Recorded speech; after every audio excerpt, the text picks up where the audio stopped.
Nous sommes souvent prompts à juger la situation financière d'une personne en nous basant sur ce qui est visible à première vue, mais c'est rarement une image exacte de la vérité.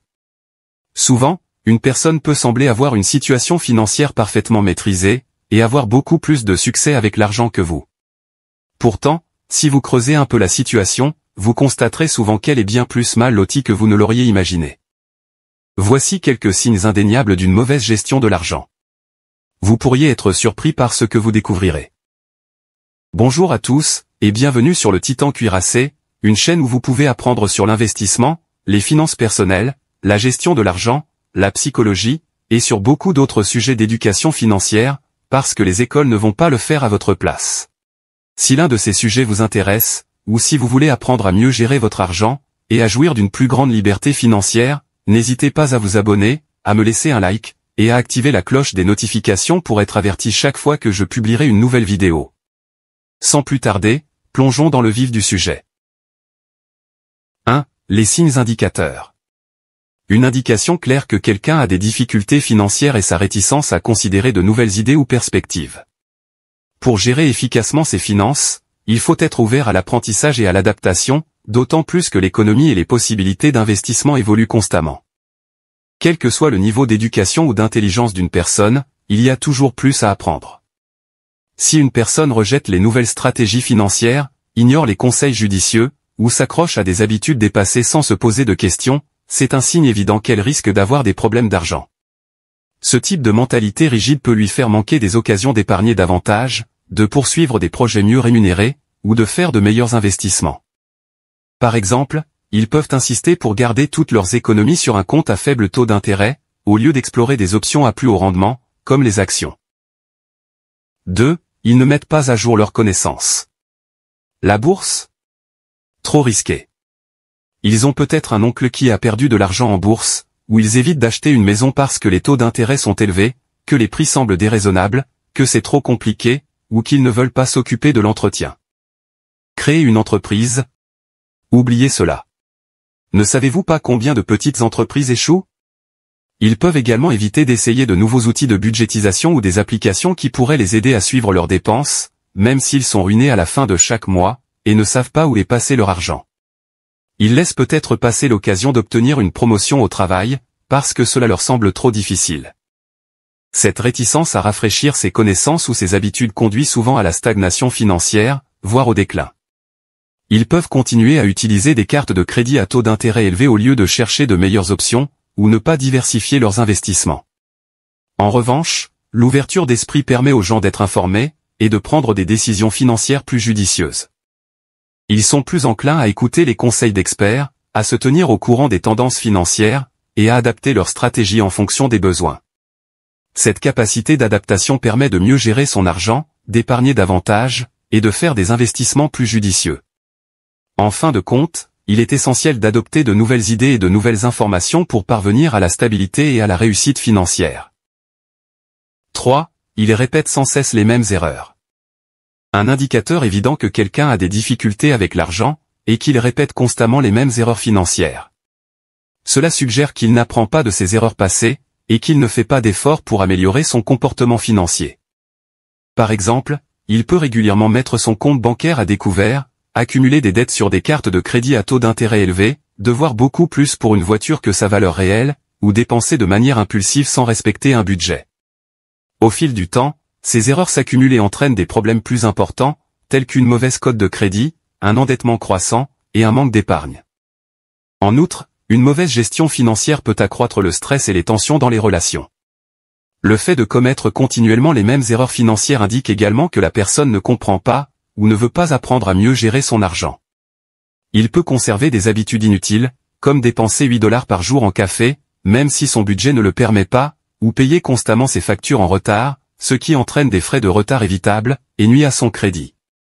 Ces comportements suggèrent qu'il n'accorde pas la priorité à la discipline financière, ou qu'il ne sait tout simplement pas comment gérer efficacement son argent. Ce cycle d'erreurs l'enferme souvent dans des difficultés financières permanentes. Par exemple, les découverts répétés entraînent des frais bancaires élevés, ce qui lui laisse encore moins d'argent pour les besoins essentiels, ce qui ne fait qu'entraîner d'autres découverts.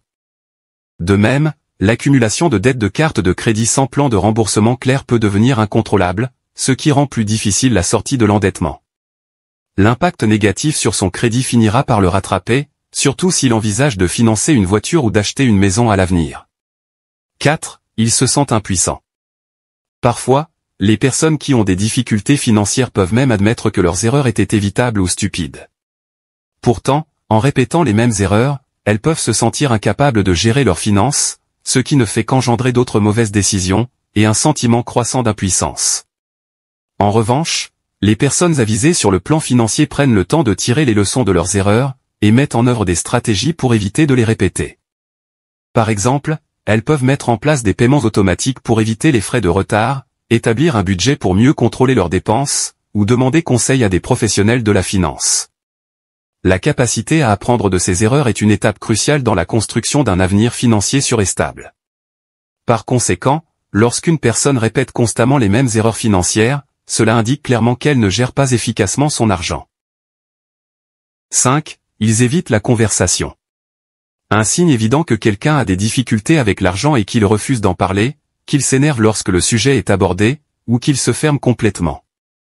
Ce type de réaction montre souvent qu'il se sent mal à l'aise ou peu sûr de lui face à sa situation financière, et qu'il n'en a pas la maîtrise.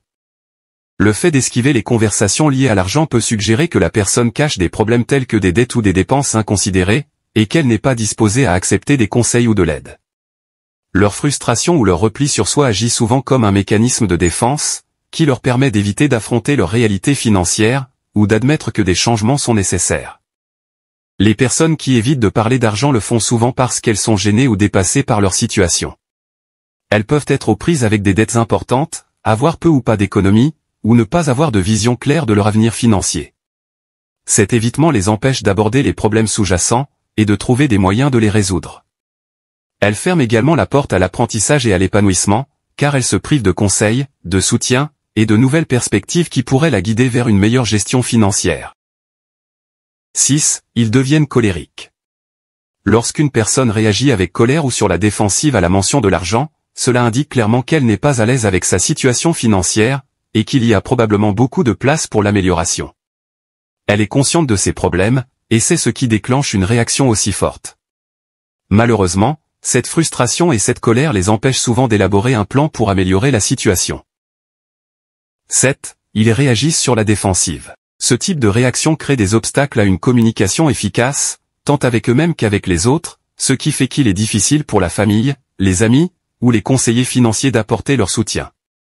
Leur frustration provient souvent d'une insatisfaction à l'égard de leur situation ou de situations antérieures, où ils se sont sentis jugés ou critiqués pour leurs décisions. Cette attitude défensive les empêche de prendre des mesures cruciales pour améliorer leurs finances, comme demander l'avis d'un expert, ou adopter des habitudes budgétaires plus saines.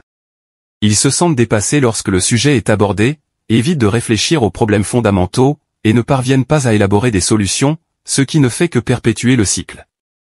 Si une personne ne peut pas parler d'argent sans se renfermer, devenir émotive ou s'énerver, cela indique clairement que sa gestion financière laisse à désirer. Pour s'attaquer à ce problème, il faut favoriser la confiance et créer un espace sans jugement pour des conversations ouvertes sur l'argent, tout en encourageant la personne à élaborer un plan pour faire face à sa réalité de manière sereine. Quelle que soit l'apparence de richesse ou de réussite d'une personne, elle ne reflète souvent pas sa véritable situation financière.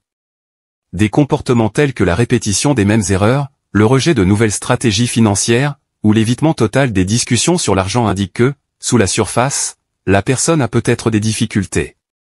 Ces comportements peuvent entraîner des difficultés financières persistantes et du stress. En reconnaissant ces signes, les gens ont la possibilité d'améliorer leurs habitudes financières, par exemple en s'informant sur les finances personnelles, en créant des budgets, et en s'ouvrant aux questions d'argent. Ces comportements peuvent aider à atteindre une plus grande stabilité financière, à réduire le stress et à avoir un impact positif sur divers domaines de la vie, et ce presque instantanément. La sensibilisation à ces habitudes, et l'encouragement de conversations transparentes sur les finances, peuvent ouvrir la voie à des décisions plus judicieuses, et à un avenir plus sûr. Voilà pour la vidéo d'aujourd'hui. J'espère que vous l'avez appréciée et qu'elle vous a apporté quelque chose. Si c'est le cas, n'hésitez pas à vous abonner, à me laisser un like, et à activer la cloche des notifications pour être averti chaque fois que je publierai une nouvelle vidéo, car j'en ai beaucoup d'autres de ce genre à venir prochainement, ainsi que des résumés de livres, et d'autres choses amusantes. Merci d'avoir regardé, et passez une bonne journée.